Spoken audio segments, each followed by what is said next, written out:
dami-dami kong inisip, ang dami-dami kong ginagawa. Nasasakripisyo ko. Ikaw, How about we just make another deal? deal? Gawin mo muna lahat ng kailangan mong gawin. Pero, kapag tapos ka na, you'll take me all over the world. Deal. Sinong gumawa niyan? Mga tagalabas. They go by the name of Moraviano. We will make them pay. At may interest pa. Why don't we throw a party? Party? Hindi lang para sa'yo. Party din para kay Mikoy. It's also to let the whole world know that my daughter is now in a relationship. That she has finally found the right man for her. Basta investigahan mo ito, ha? Ako ba, sir? Lara? Balik ako.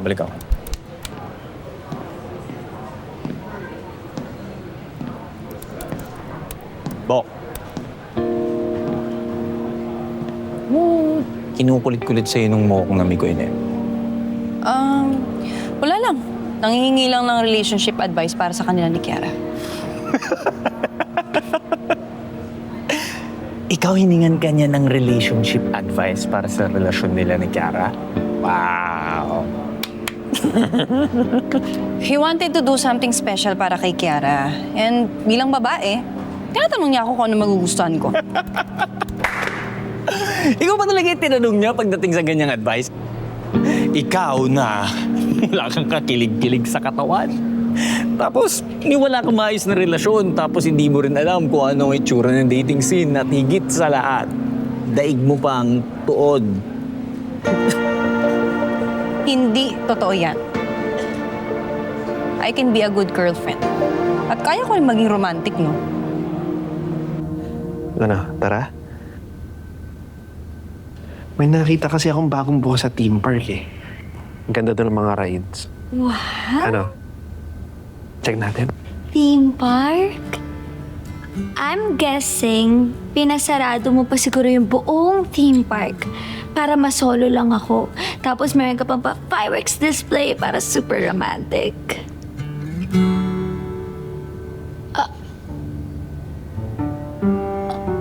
Wait, iyan ba talaga plano mo?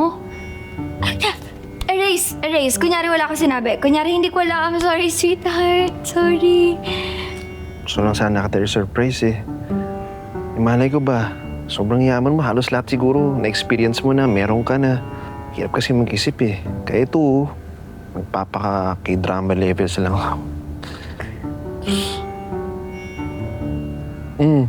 Ito mo, pinagtatawanan mo pa ako eh.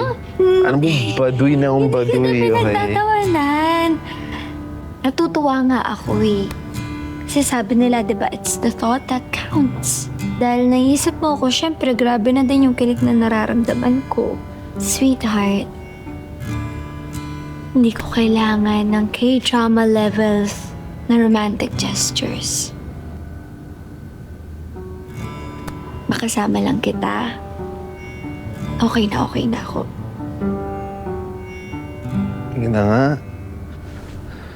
Dahil sinira mo surprise ko eh. May naisip ako mas magandang puntahan.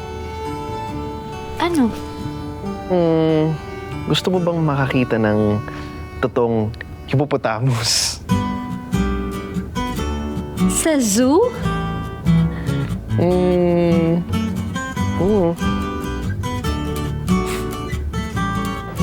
Hopeless romantic? Hopeless pwede pa, pero yung romantic bog, I doubt. Okay? Sige, makasar ka pa. Alam mo, di ka naman mabiro eh. Sige. Ano yung binigay mong advice? Alam mo, simple lang naman ang gusto naming mga babae. Just be present. Hindi naman kailangan ng grand gesture para lang masabi na importante kami sa karelasyon namin. Actually, that is a good advice. Seek first to understand, then to be understood.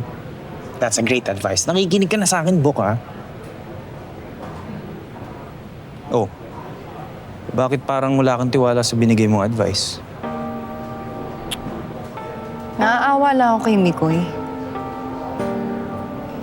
Naniniwala pa rin siya na when all things are said and done at kapag natapos ng lahat ng ito, his relationship with Kiara will survive.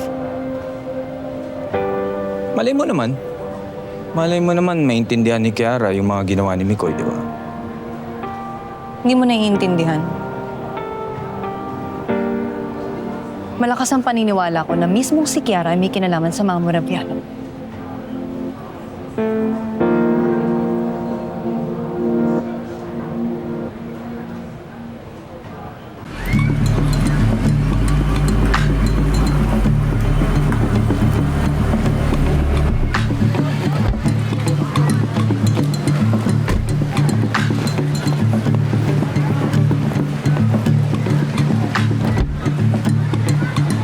Madam, kung may zoo kayo sa Prague, mas maganda naman ang zoo namin dito sa Manila. Kaso ang zoo namin dito panlalaki lang. What? Manila Zoo! Let's go. Tara. Very famous na si Mali.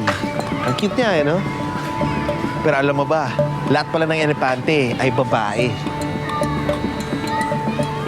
Babae. Kasi kung lalaki sila, hindi elibrip. Tara, Metilsa. Tara, let's go.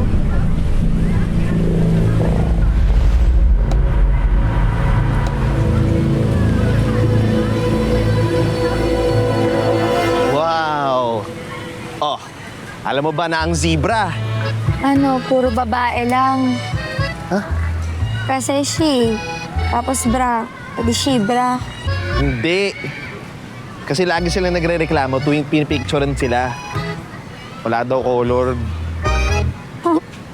Puro black and white. O, ano mo pangalan niya? Ano? Blight. Black and white. Hi, Blight! Hello! Wag mo nang picturean yan. Alam mo ba, sila ang pinakawalang kwentang hayop. Hey, why would you say that? Kasi, wala yun.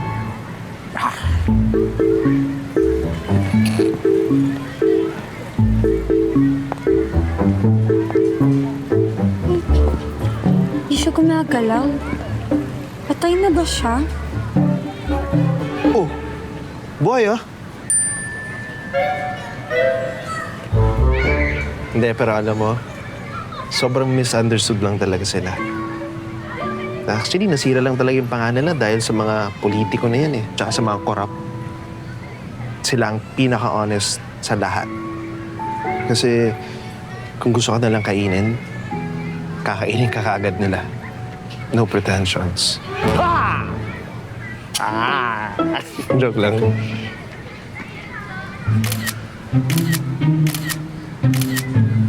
Okay, thank you. Mr. Pinagpala, wala ka bang trivia ngayon? Alam mo, sila ang pinaka-misunderstood sa lahat. Hinuhusgahan lang sila kasi sila daw ang tumukso kila Eva Tadan, kaya tayo nakikat sa paraiso. Pero ang tanong, sino bang kumain ng mansanas? Iba tao din. Misunderstood lang ba sila dahil di sila nakakapagsalita? Paano kung tao na? Paano kung tao na nagtraidor?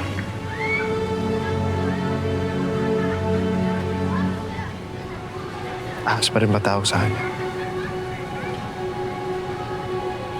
Bakit mo sinasabi sa akin to? Pinag-traitor mo ako.